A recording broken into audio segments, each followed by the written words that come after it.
आज की पंचायत में हम उस सच का सामना करेंगे जिसे छिपाने के लिए बंगाल की पूरी सत्ता ने एड़ी चोटी का जोर लगा दिया है।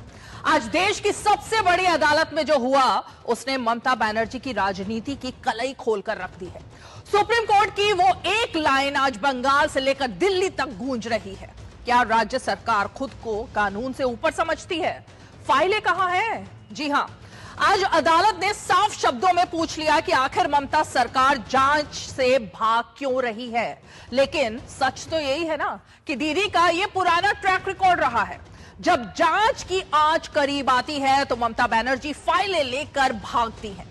याद कीजिए वो सीबीआई के अधिकारियों को कोलकाता में बंधक बना लेना, याद कीजिए जांच रोकने के लिए आधी रात को धरने पर बैठ जाना, और आज फिर वही कहानी दोहराई जा रही है।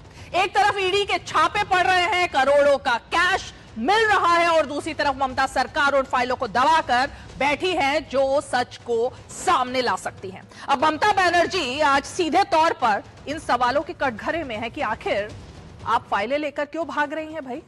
क्या उन फाइलों में आपके खास करीबियों और सरकार के काले कारनामे, काले चिट्ठे दबे हुए हैं? और ऐसे राज भी हैं, कहां चले गए? वो सामने आ सकते हैं जो आपकी सत्ता की नींव हिला सकते हैं। सुप्रीम कोर्ट की जो फटकार लगी है कि जब देश की सबसे बड़ी अदालत ये कहे कि सरकार जांच में रोड़ा अटका रही है, तो क्या ये लोकतंत्र की रक्षा है या लोकतंत्र की हत्या? एजेंसी से ऐसा डर क्या है? अगर आपने कुछ गलत नहीं किया तो फिर एजेंसियों को सहयोग करने की बजाय हर बार टकराव का रास्ता क्यों चुना जाता है? क्या बंगाल अब भारत के संविधान के बजाय सिर्फ दीदी के हुक्म से चलेगा? ममता जी, आपने नारा दिया था मां माटी और मानुष, लेकिन आज हालत यह है कि मां परेशान है, माटी भ्रष्टाचार से सनी है, और मानुष पूछ रहा है कि आखिर ये भ्रष्टाचार की फाइलें छिपाने के पीछे मजबूरी क्या है। तो आज जरा इसी मुद्दे पर होगी हमारी पंचायत की सबसे बड़ी बहस की फाइल लेकर भागी सरकार, सुप्रीम कोर्ट से पड़ी फटकार। लेकिन सबसे पहले तो जरा सुनवाई में आज क्या क्या हुआ और ईडी ने क्या आरोप लगाए देखिए। सुप्रीम कोर्ट ने ईडी अफसरों पर दर्ज एफआईआर पर भी रोक लगा दी। सबसे बड़ा मामला जो था ना वो यही था, ईडी अधिकारियों के खिलाफ दर्ज एफआईआर अगली सुनवाई तक स्थगित रहेगी। ये बात सीधे तौर पर सुप्रीम कोर्ट की तरफ से कही गई है। अदालत ने सरकार से 2 हफ्ते में जवाब भी मांगा है और नोटिस भी जारी किया है। अब एजेंसी की जांच में दखल नहीं दिया जा सकता, यह भी सुप्रीम कोर्ट की तरफ से कहा गया है। प्रतिवादी सीसीटीवी फुटेज और सर्च की सिफारिशों वाली डिवाइस को भी सुरक्षित रखें, यह बात भी सुप्रीम कोर्ट ने कही।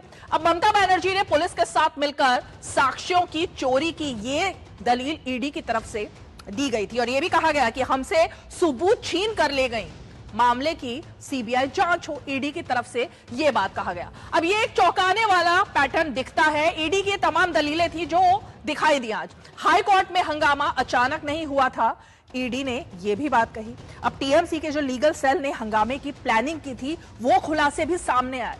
क्या हाई कोर्ट को जंतर मंतर बना दिया गया? यह बड़ी टिप्पणी थी सुप्रीम कोर्ट की तरफ से। कोलकाता हाई कोर्ट में अफरा तफरी से भी बहुत व्यथित दिखाई दिया सुप्रीम कोर्ट। यह भी गंभीर मामला है, हाई कोर्ट में सुनवाई ना होने देना यह भी गलत है, यह भी बात सुप्रीम कोर्ट की तरफ से कही गई। तो ये तमाम बातें हम आपको बता रहे हैं, नोटिस जारी हम कर रहे हैं, और ये एक गंभीर मसला है सुप्रीम कोर्ट की तरफ से। यह भी कहा गया अब 3 फरवरी को मामले की अगली सुनवाई होगी। तो ये तो आज ईडी वर्सेस ममता जो सुप्रीम कोर्ट में हुआ, लेकिन यह बताना बहुत जरूरी है, ममता बनाम एजेंसियां जब टकराव होता है तो 10 बड़े सबूत जो सामने आए हैं। ममता बनर्जी ने आईपैक रेड में खुद घुसकर ईडी के हाथ से इलेक्ट्रॉनिक डिवाइस और फाइलें छीन ली थी। ये पूरा मामला आपको समझा रहे हैं फटाफट। जांच करने आए ईडी अफसरों पर ही बंगाल पुलिस ने मुकदमा दर्ज कर दिया। जांच रोकने का ये नया हथकंडा अपनाया। अब हथियार उठाने की उकसाहट भी थी।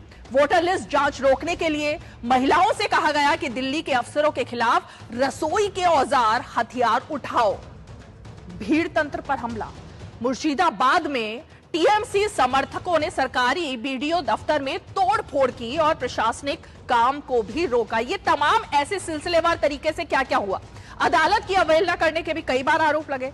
कोलकाता हाईकोर्ट की फटकार लगी।